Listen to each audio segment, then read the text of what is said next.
ನಮಸ್ಕಾರ ಸ್ನೇಹಿತರೆ, ನಾನು ನಿಮ್ಮ ಸುರೇಖಾ ಪಡ್ತಾರೆ ಚಾನೆಲ್ಗೆ ನಿಮ್ಮೆಲ್ಲರಿಗೂ ಪ್ರೀತಿಯ ಸ್ವಾಗತ. ಮಟನ್ ಕರಿ ಅಂದ್ರೆ ಯಾರಿಗೆ ಇಷ್ಟ ಇಲ್ಲ ಹೇಳಿ? ಆದ್ರೆ ಹಳ್ಳಿ ಶೈಲಿಯಲ್ಲಿ ಹಸಿ ಮಸಾಲೆ ರುಬ್ಬಿ ಮಾಡುವ ಮಟನ್ ಕರಿಯ ರುಚಿಯೇ ಬೇರೆ. ಇವತ್ತು ನಾನು ನಮ್ಮೂರಿನ ಕಡೆ ಮಾಡುವಂಥ ಅಪ್ಪಟ ನಾಟಿ ಸ್ಟೈಲ್ ಮಟನ್ ಕರಿ ಹೇಗ್ ಮಾಡೋದು ಅಂತ ಸ್ಟೆಪ್ ಬೈ ಸ್ಟೆಪ್ ತೋರಿಸ್ಕೊಡ್ತೀನಿ. ವಿಡಿಯೋನ ಸ್ಕಿಪ್ ಮಾಡದೆ ಪೂರ್ತಿಯಾಗಿ ನೋಡಿ. ಮೊದಲಿಗೆ ಮಟನ್ ಕರಿಗೆ ಮುಖ್ಯವಾಗಿ ಬೇಕಾಗಿರೋದು ಮಸಾಲೆ. ಇಲ್ಲಿ ನಾನು ಅರ್ಧ ಕಪ್ ಒಣ ಕೊಬ್ಬರಿ, 2 ಗಡ್ಡೆ ಬೆಳ್ಳುಳ್ಳಿ, 2 ಇಂಚು ಶುಂಠಿ ಮತ್ತೆ ಸ್ವಲ್ಪ ಧನಿಯಾ ಬೀಜಗಳನ್ನ ತಗೊಂಡಿದ್ದೀನಿ. ಇದರ ಜೊತೆಗೆ ಚಕ್ಕೆ, ಲವಂಗ ಮತ್ತು ಕಾಳು ಮೆಣಸನ್ನ ಸ್ವಲ್ಪ ಲಘುವಾಗಿ ಹುರಿದು ರುಬ್ಬಿಕೊಳ್ಬೇಕು. ನೆನಪಿಡಿ, ಮಸಾಲೆ ಎಷ್ಟು ಫ್ರೆಶ್ ಆಗಿರುತ್ತೋ ಕರಿ ಅಷ್ಟೇ ರುಚಿಯಾಗಿ ಬರುತ್ತೆ.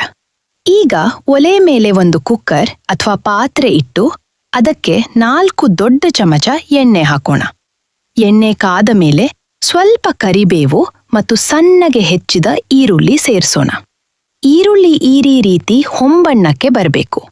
ಈಗ ತೊಳೆದಿಟ್ಟ ಮಟನ್ ಸೇರಿಸಿ ಅದಕ್ಕೆ ಸ್ವಲ್ಪ ಅರಿಶಿನ ಮತ್ತು ರುಚಿಗೆ ತಕ್ಕಷ್ಟು ಉಪ್ಪು ಹಾಕಿ ಚೆನ್ನಾಗಿ ಮಿಕ್ಸ್ ಮಾಡಿ.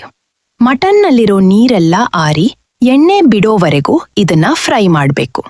ನೋಡಿ, ಈಗ ಮಟನ್ ಚೆನ್ನಾಗಿ ಫ್ರೈ ಆಗಿದೆ. ಈಗ ನಾವು ರುಬ್ಬಿಟ್ಟುಕೊಂಡಿರೋ ಹಸಿ ಮಸಾಲೆಯನ್ನ ಸೇರಿಸೋಣ. ಅದ್ರ ಜೊತೆಗೆ ನಿಮ್ಮ ಖಾರಕ್ಕೆ ತಕ್ಕಷ್ಟು ಅಚ್ಚ ಖಾರದ ಪುಡಿ ಹಾಕಿ. ಈ ಮಸಾಲೆಯ ಹಸಿ ವಾಸನೆ ಹೋಗೋವರೆಗೂ 2-3 ನಿಮಿಷ ಚೆನ್ನಾಗಿ ಕೈಯಾಡಿ. ಈಗ ಮಸಾಲೆ ಘಮ ಘಮ ಅಂತ ಬರ್ತಾ ಇದೆ. ನೋಡಿ ಸ್ನೇಹಿತರೆ, ನಮ್ಮ ಹಳ್ಳಿ ಶೈಲಿಯ ಮಟನ್ ಕರಿ ಈಗ ಬಡಿಸಲು ಸಿದ್ಧವಾಗಿದೆ. ಮೇಲೆ ಸ್ವಲ್ಪ ಫ್ರೆಶ್ ಕೊತ್ತಂಬರಿ ಸೊಪ್ಪು ಉದುರಿಸಿದ್ರೆ ಮುಗೀತು. ಈ ರೆಸಿಪಿ ನಿಮ್ಗೆ ಇಷ್ಟ ಆಗಿದ್ರೆ ವಿಡಿಯೋಗೆ ಒಂದು ಲೈಕ್ ಕೊಡಿ, ನಿಮ್ಮ ಫ್ರೆಂಡ್ಸ್ ಜೊತೆ ಶೇರ್ ಮಾಡಿ.